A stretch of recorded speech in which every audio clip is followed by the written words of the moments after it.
router, like Digimon does this, right? Instead of a router, they say that the great enemy comes from beyond the wall of fire. Now, for anyone who knows anything about anything about network administration or security, that's just a firewall. Like it's just, or it's it's a implicit deny, or it's a deny statement at the end of an ACL, right? Like very obviously. But it was a way to like make something in, and that's like, oh, let's teach you a bit about computers while we're going ahead and using this. Like, let's use the setting to the advantage, and you learn about that because it's a cool bit of lore, not because if you get it wrong, you're going to lose 4 points on an exam somewhere. Super interesting stuff. Yep, yep. I've never thought about Digimon that way. Lol. I mean, what's funny is that Digimon is basically an entertainment so it is a monster show, but it's an entertainment property. That was one of the ways that Japan was answering the question in their anime world of answering the question to the audience of what's your perspective on what the internet means, right? What's your perspective on what this will lead to?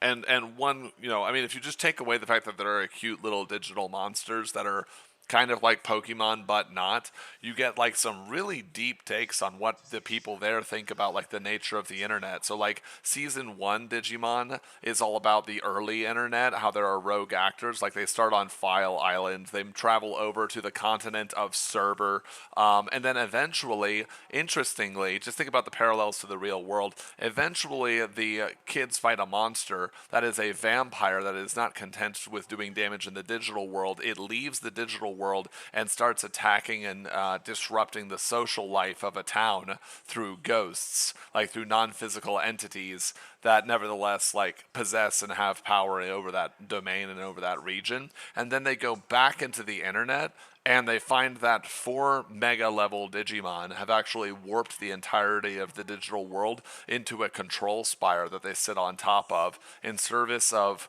basically a digital god of annihilation and self-destructive nihilism.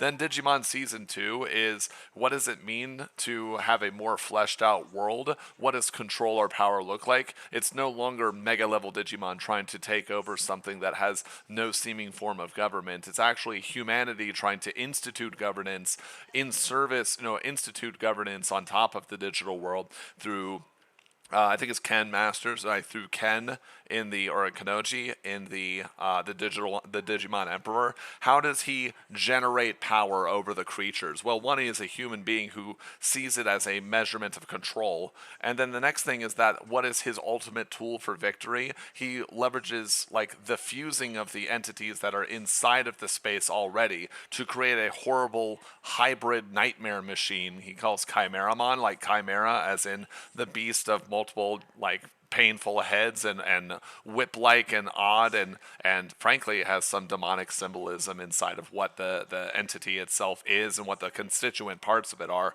And then what happens after that? Who is the person that is pushing the pressure for this human being to take control of basically the internet in the form of the digital space? It's actually the villain of the early internet. I mean, it's the villain who initially in Digimon Season 1 tried to leverage his power in the digital space to control real space. And the way that he has done that is by basically making puppets out of human beings such that they drastically accelerate their own growth potential and then have all of these like dark triad like attitudes of like corrosion and power and corruption and holding and control. And then we get to Digimon Season 3. And actually in Digimon Season 3, this is where Chiaki J. Konaka is a genius. You can map the digital world as just the internet, right? It's just the internet. And so in Digimon Season 3, there is a group called Kronos, very interesting name, right? If you think about who Kronos is in mythology, and they are a government agency whose entire purpose is that they know about the digital world, and their primary responsibility is to make sure it doesn't interact with the real world. So they know that the internet is dangerous, they know that it has real world implications, and they are trying to create task forces that prevent it from having any impact. And what is the ultimate monster in Digimon Season 3? Well, it turns out that it is essentially the good guy version of the 4 super level mega Pokemon, or the 4 mega Pokemon from Digimon Season 1. There are actually 4 super ultimate or super Mega Pokemon, or Digimon rather, in Season 3, who are referenced as the four auspicious beasts. They're the Vermilion Bird, the Azure Dragon, the Dark Warrior, and the White Tiger, right? Or the Mystical Warrior or the Black Warrior, right? Depending on the translation. Now, it's important to note there that they are actually called the four auspicious ones, and they rule over the northeast, southwest, and northeast, west, and south. And that is a Chinese idea that came over into Japan. And so, isn't it interesting that Japan is right next to China, and Japan is now showing through Digimon Season 3 that they think that the ruler that they think that the ruler of, think about this, in Digimon Season 3, who are the good guys who are fighting with, they're attacking the human world, but they rule over the digital world, and they don't much like human interference. Now, you can say it's just an accident that Japan is next to China and got the idea of the four auspicious ones, or the four holy beasts, right, or the four holy ones. And it's just interesting that they happen to be using this idea of the Chinese symbolism of like these four pathways to represent the control of the internet, when there is in fact the world of the Great Firewall happening over in China.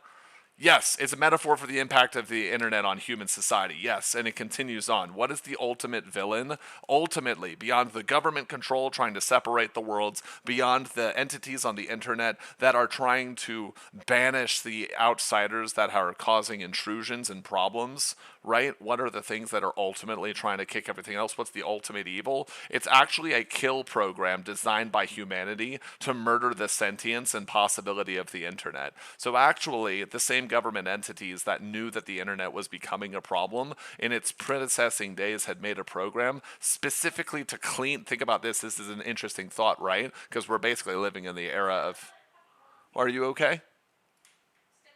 Yeah, so in Digimon Season 3, the final enemy is the D Reaper, who is, this is written by Chiaki Jokonaka, who is a big Lovecraft fan, which is, it was described by, I think, Owen Cyclops as, it's not that the universe is big and unknowable, it's that the universe is big, unknowable, and misanthropic. It does not care about sentience or human perception. And so the cleanup program of the internet decides that it is going to escape the internet and clean up the real problem, which is the real world. Right? And so the control program that serves the interests of the government to stop in Digimon Season 3 specifically, just have to add that in there.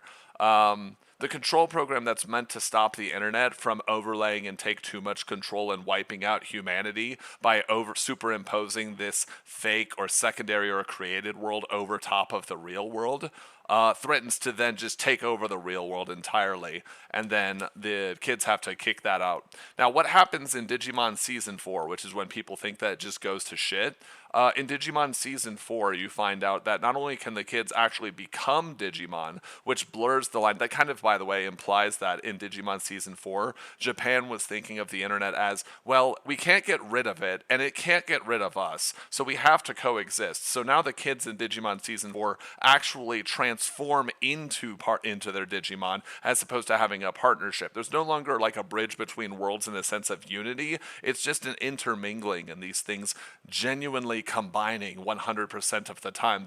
One is the other and the other is the one, and there is no separation between them. And there is a sense of power in being in the internet that these kids don't have in real life, but there are occasions in which their power in the digital world directly manifests, not through a partner, not through a handler, not through an assistant, but through themselves manifests in the real world. And we also get an insight into what they think the digital world itself looks like. And what is the digital world?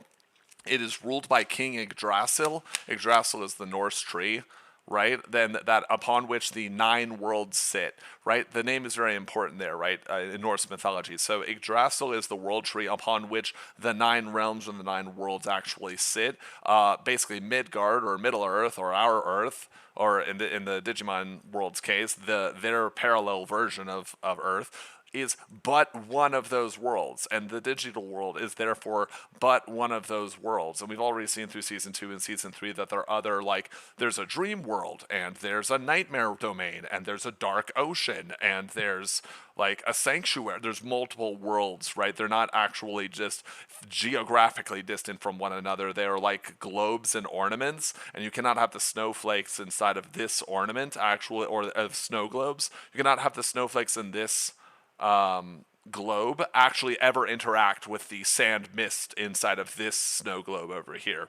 And so in season 4, the digital world is ruled over by King Yggdrasil, and he has a cadre of people of the Royal Knights. Now, the Royal Knights represent, they're not all necessarily virus busters, but there's a bunch of Royal Knights who explicitly are named after, so there are Arthurian knights who are specifically ruled after an entity that oversees multiple worlds, and actually at the end of Digimon Season 4, you find out that the Royal Knights are actually, unbeknownst to them, in service of Lushamon, which is basically Lucifer, like actually digital Satan.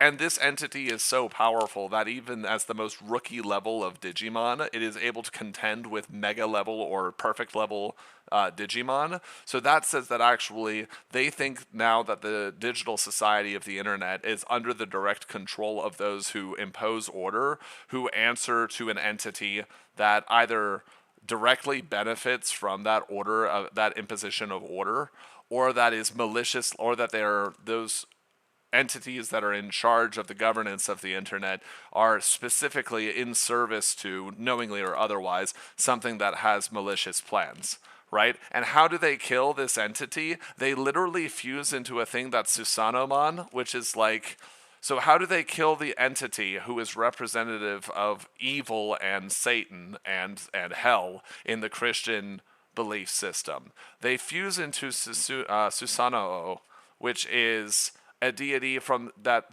to a Japanese, I guess deity is the like barest word I can use. So how do they get rid of the infestation of the internet? They kick out the evils of the Western religious tradition, basically, and with a physical manifestation of their own traditions and stories, uncorrupted by like cultural intermingling, right? So, like, actually, the whole thing is the internet is probably a good the internet is a good place, and the entities that seek to control it they go from being no entity seeks to control it, an entity that seeks to use its power in the real world controls it, an entity that is, no one is trying to control it, but actually it itself is evil in some way and a malicious core, or the entities trying to control it are trying to help the internet be a good place, but there is now an entity that rises even above the control structure that threatens the internet. Or that there's an entity that is above the control structure of the internet that is using it for unknown and nefarious purposes, and it has to be extradited. It has to be kicked out. So yeah, the Digimon is just Japan. Yeah, Digimon is just about, if you watch, like, it's just a shit version of Pokemon with slightly better animation and some names that don't transition. Listen, you can skip that shit. But if you just think the digital world is the internet, right? Just think of it, because it's supposed to be the internet anyways, right? Just think the digital world is an internet, right? They even explicitly call the Digimon 3 different types: data, vaccine, and virus types.